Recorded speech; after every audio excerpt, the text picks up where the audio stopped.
Greetings and welcome to another edition of Harmonics. Today's guest is someone very special, someone very, very dear to my heart, who actually is helping so many. My guest today on Harmonics is Claude Joseph. Claude, how are you? I'm doing great. How are you? Man, it's a pleasure to have you. You know, Claude, when I first met you, you came to SEIU 10 to 1. Mm-hmm. You gave a speech about what was going down in Haiti. You inspired me. And by that inspiration that you did, that's why I'm here, and that's why you're here today. So let's get into your story about what you're doing. You were born in Haiti? Yes, I was. But first of all, I want to say thanks for having me, Greg. It's a pleasure to be here also. Thank you. Yes, I was born in Haiti. I left Haiti and came to the United States in 1992. My father was already living in the United States, so he brought my mother and myself here in the U.S., and I've been living here ever since. Yeah. In 1992? Yes, sir. Yes, so this concept, you're doing something very special in Haiti. Is it because of the tremendous earthquake, or what actually what has committed you to do what you're doing for the children of Haiti? Well, in 2013, I went back and visited Haiti, and the things that I've seen was just devastating. You could still see the impact of the earthquake. In the last interview with the NPR, I had explained I cannot speak on the progress that was made from 2010 up until 2013. And I want to be fair to the people who was working to make these progresses, to get people out of the rubbles, to rebuild the country. So I could not speak on how much progress that was made during those time. But what I could say is that in 2013, when I visited Haiti, it was a very impactful experience because you could still see the devastation of the 2010 earthquake. You see the infrastructure devastation, and you could also witness the social devastation that the earthquake has made on the country. But one thing that the country did not break is the will of the people. That's one thing that I was proud to see. The Haitian people are still very strong, and in survival, you could tell it's in the faces, it's in the eyes. Very, very strong people culturally. So that's one thing that the earthquake did not take away from us. But what you could still see is people still living in tents. You still see government buildings in 2013 that were still on the ground. I witnessed the National Palace was still on the ground in 2013. So the devastation was still there. And for the most part, that's where I got a lot of my inspiration from to do what I'm doing today. So did the earthquake impact the entire country, or was it just portions of it? It was the whole country that was impacted by this earthquake? Well, it was portion. The earthquake hits in portions of Haiti. Some of the places that was impacted, which is where we're beginning our mission, is Carrefour. 40% to 50% of the Carrefour infrastructure was destroyed. 50%. That is major. That is massive. And you could still see again the impact of the earthquake in Carrefour. People in Carrefour today are still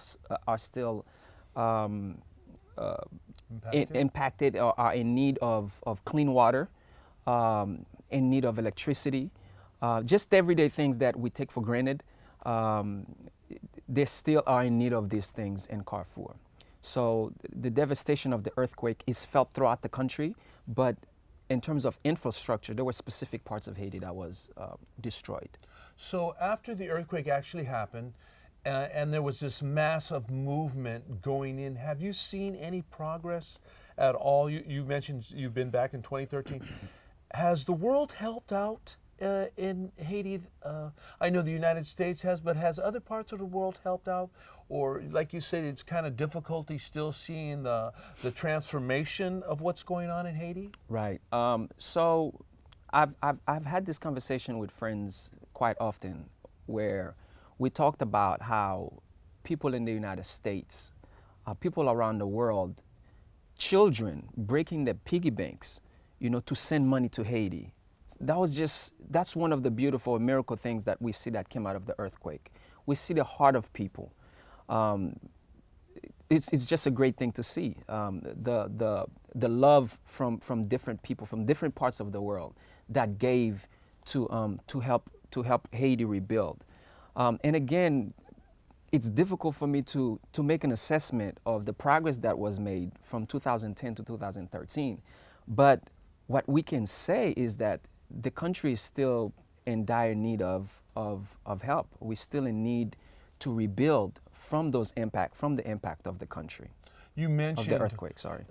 You mentioned the water situation, and how does the sanitation work? Is that still defunct, or is it still?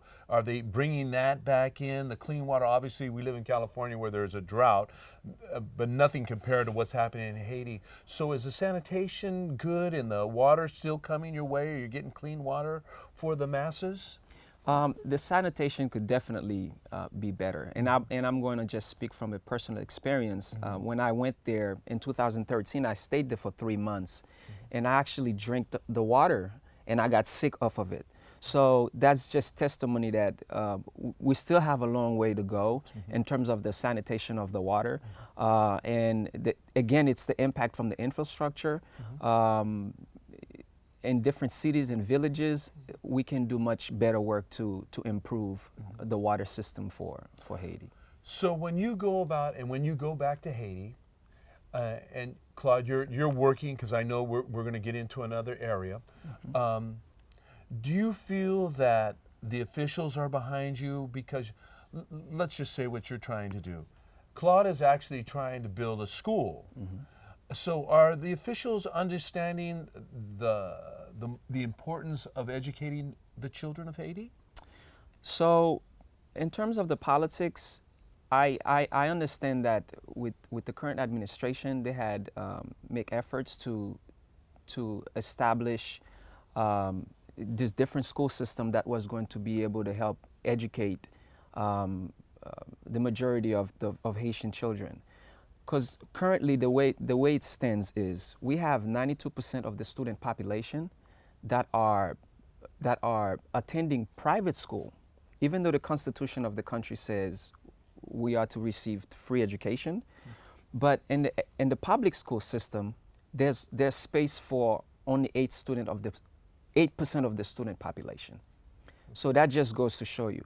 And my understanding is that the current administration was trying to establish this charter school system to help educate, but I cannot speak on the success of that system or its failure. What we do know is that we're still struggling in the education sector for our children to receive education. So when you talk about that, and you're using like small percentages, how can you succeed in what you're trying to do? What is it? What inspired you? First of all, what inspired you to do what you're getting ready to do? You're building a school, am I correct? Correct. So what inspired Claude? So first of all, and again, it's my trip from 2013. When I went to Haiti in 2013, the impact that I saw the earthquake left the country in inspired me. But further, I visited a few places in Haiti when I was there. Cité Soleil being one of them. This is actually where I originally grew up.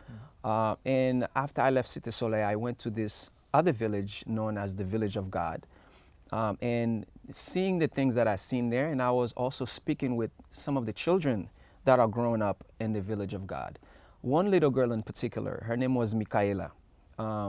We were speaking, we were talking, they were telling me their stories, and what they really wanted was help.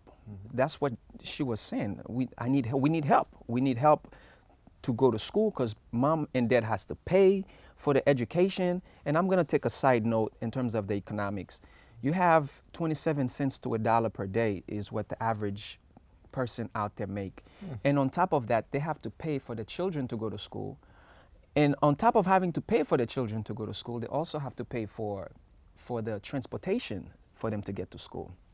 So it's a lot of, it's a great burden economically that parents have to undertake. So it was no wonder that Micaela was talking to me and telling me her story and how they are in need of this help.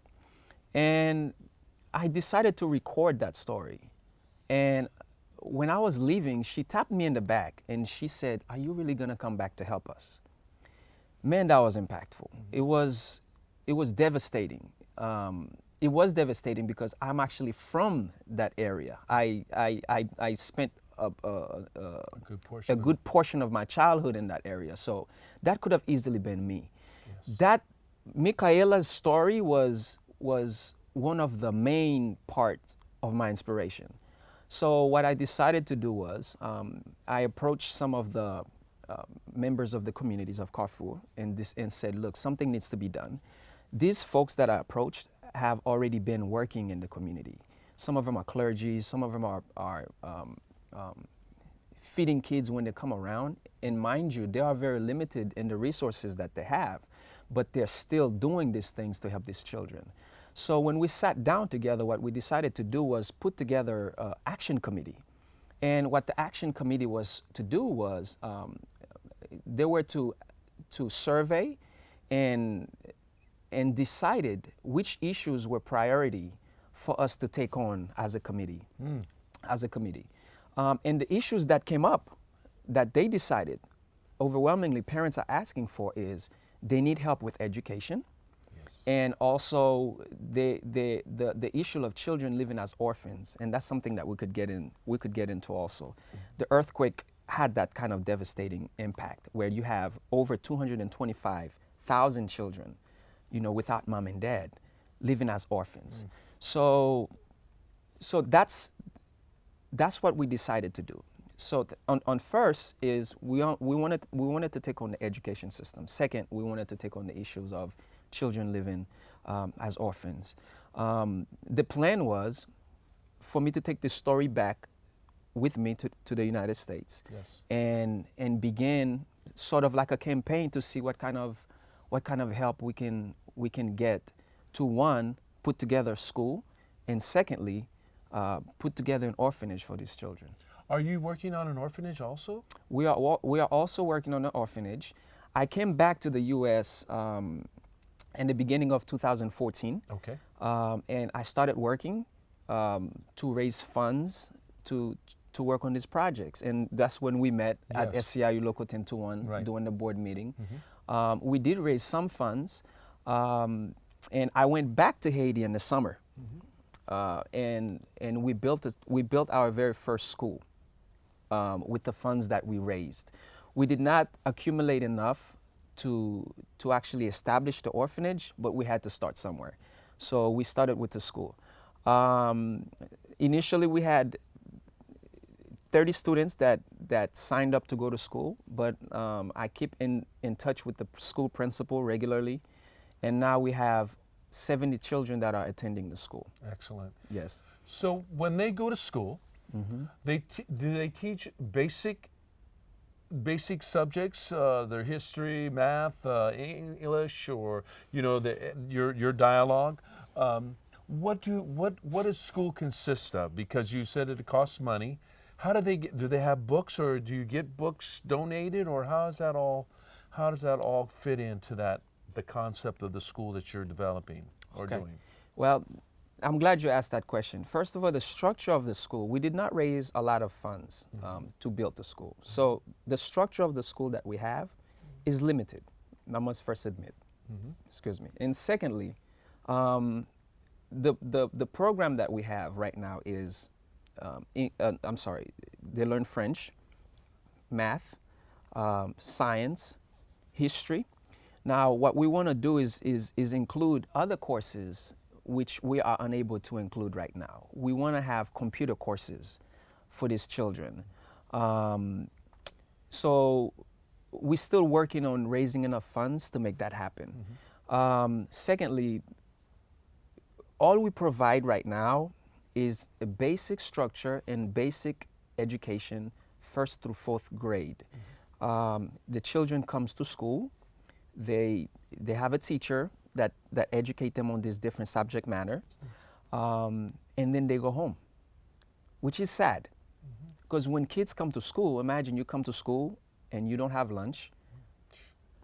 It's No part cafeteria, of the no yeah. cafeteria, but that's what we have. That's what we have so far. That's what we had to start with, and we want to improve on it on a regular. We want to improve on it, so we're working towards that right now. But we need the support in order to make that happen. So they don't get lunch. We don't provide them with books. Mom and dad actually have to go and purchase the books because of our limited resources. So it's just basic.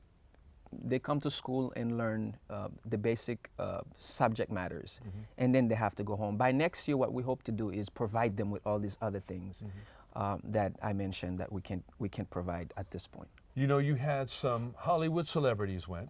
I know that Sean Penn went, and I'm going to give him a personal message right now. Sean Penn, you're a great humanitarian.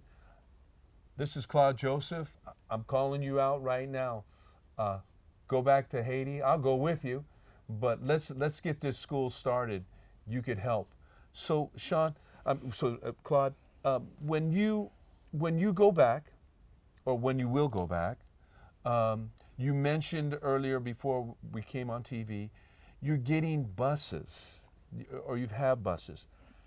You say the infrastructure is somewhat damaged. How are those buses going to run on those roads? And tell about how you got the buses. Okay. Well, I spoke about the action team that we put together in Haiti. Now, their idea, or our idea was, what we want to do is create a self-sustaining system to where we can raise funds on our own to finance the school and also to finance the orphanage. What the action team said was, if we have buses or some kind of transportation system, we can use those buses to transport people who are going to work or wherever that they might be going to work, and get them to work. And they will get on these buses and they will pay to get on the buses. And those funds will be used to pay for the teachers and for all the other resources that the school is in need of.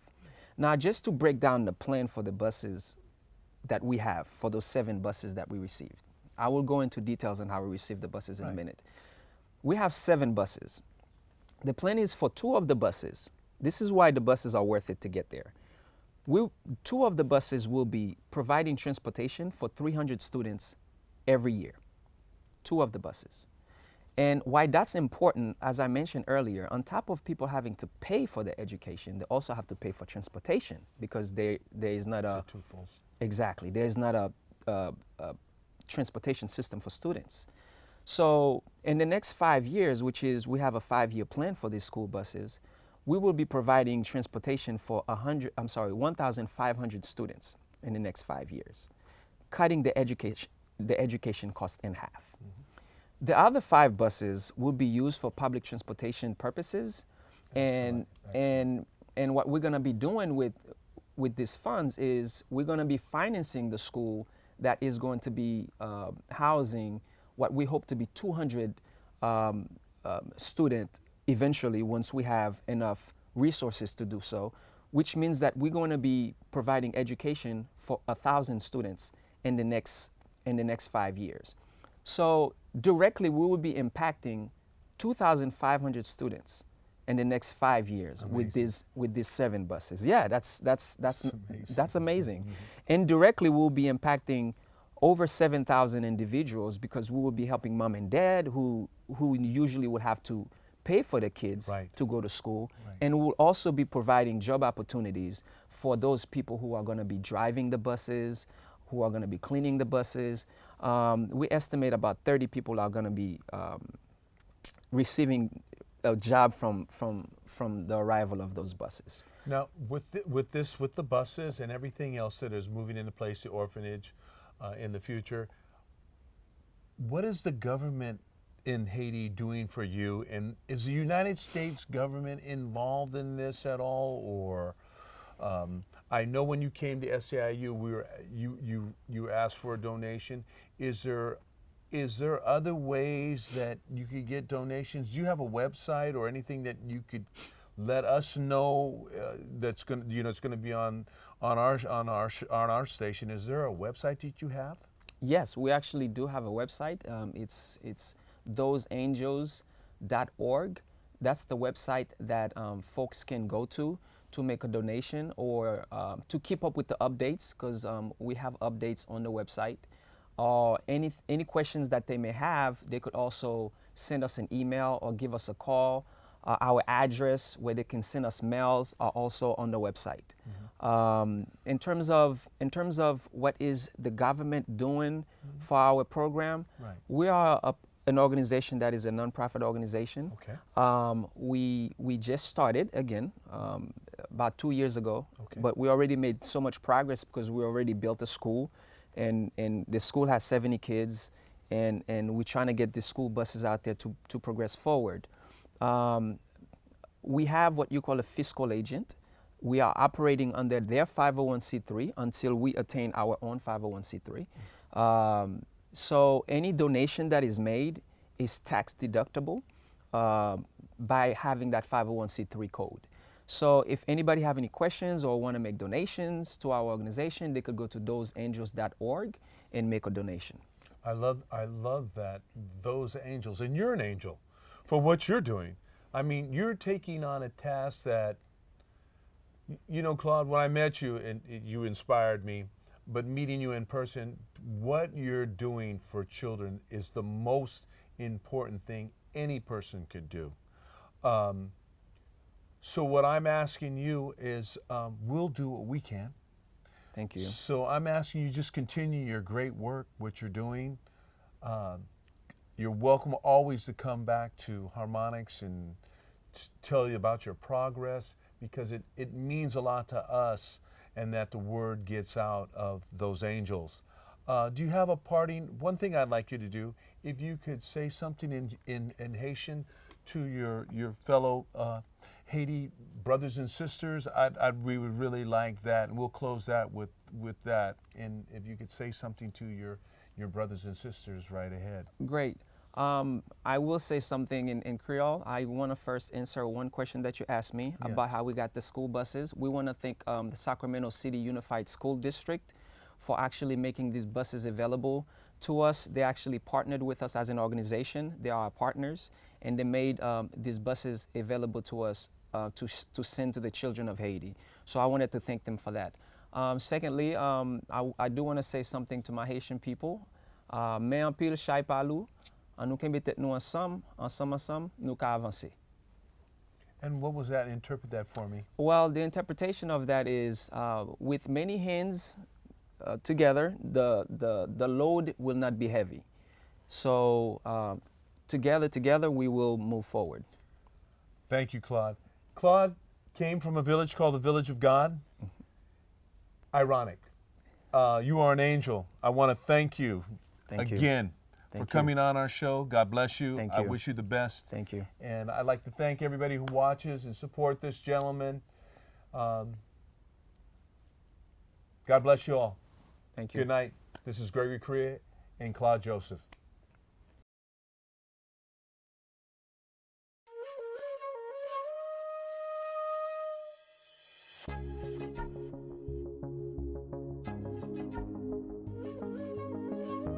Moi, je voulais remercier Sacramento de Faille pour le travail ça vient faire dans la communauté de Choto.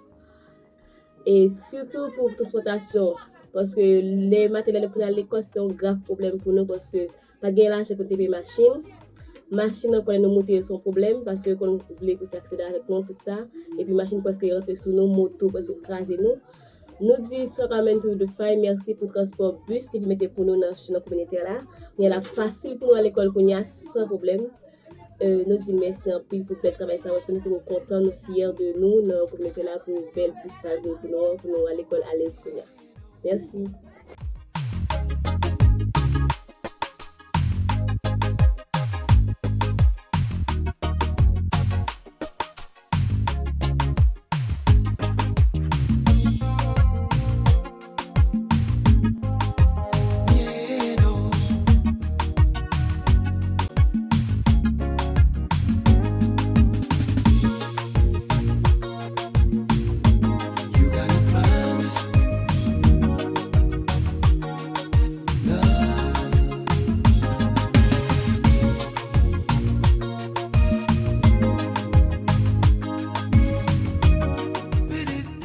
Merci pour monsieur. Qui ça